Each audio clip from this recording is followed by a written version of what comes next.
అందరితో కూడా ఒకటే చెప్తా ఉన్నాం, మన 5 సంవత్సరాలు ఎవరికైనా గుర్తుందా? కన్ను మూసుకొని కన్ను తెరిచేసరికి మన 5 సంవత్సరాలు అయిపోయింది. 2019లో నుంచి 2024 మన ప్రభుత్వం. ఆ మధ్యలో మీరంతా కార్పొరేటర్లు అయినారు. ఎవరికైనా కానీ మన ప్రభుత్వం అయిపోయినట్టుగా చట్టాన్ని ఎవరికైనా గుర్తుందా? కన్ను మూసుకొని కన్ను తెరిచేసరికి 5 ఏళ్ళకి అయిపోయింది. ఇప్పుడు కూడా అంత 7 నెలలు అయిపోయింది.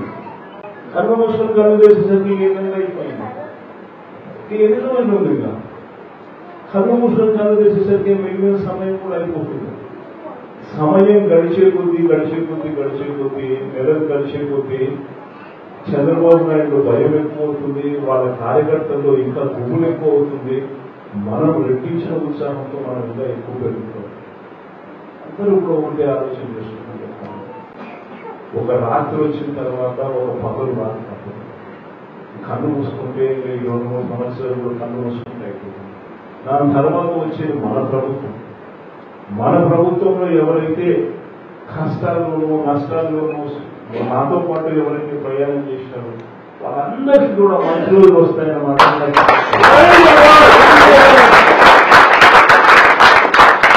కారణం లేదు.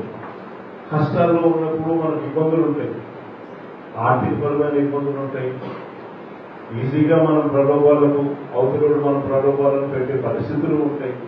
ఇవన్నీ కూడా నేను ఒకటే చెప్తాను, కొంచెం ఓపిక పట్టండి.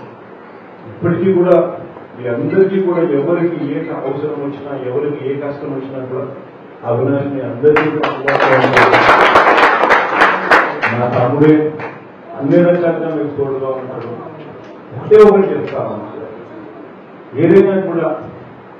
ఏదైనా అవసరం ఉంది, ఇంకొకటి ఏదన్నా కూడా అవినాష్ కలవండి. నన్ను కలిసినట్టే ఖచ్చితంగా బిర్యానీ పెట్టకపోయినా పలావ్ పెట్టారు.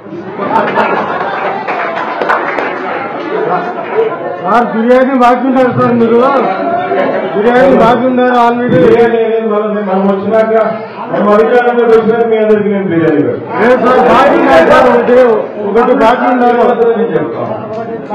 ఒకటి బాగున్నారు సార్, ఒక బిర్యానీ బాగున్నారు మీరు.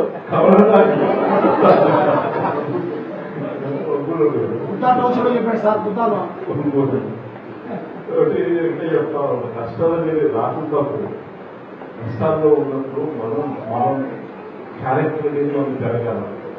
నాయకుడు అనేవాడు ఎప్పుడైనా కూడా ఎదుగుతాడు అని అంటే కష్టాల్లో ఉన్నప్పుడే నాయకుడు. ఇందులో అందరూ కూడా చాలా మంది కూడా నేను పేర్లతో తెలియగలిగిన పరిస్థితిలో ఉన్నవాడిని.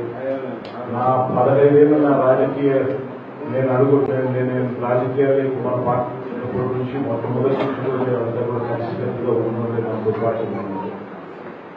కాబట్టి ఈ టైంలో తెలుగుదేశం పార్టీ ఆగడాలు, తెలుగుదేశం పార్టీ ప్రలోభాలు ఆగడాలకు సంబంధించి మనం గట్టిగా సమయం వచ్చింది.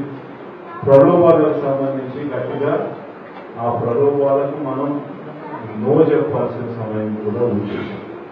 ఒకటి ఖచ్చితంగా నేను అంతా గుర్తుపెట్టుకున్నాను, మీ అందరూ కడప జిల్లా నుంచి మీ బిడ్డను ముఖ్యమంత్రి స్థానంలో కూర్చోబెట్టిన పరిస్థితులు ఏదైనా ఉన్నాయంటే మీ అందరి దీవెనలు.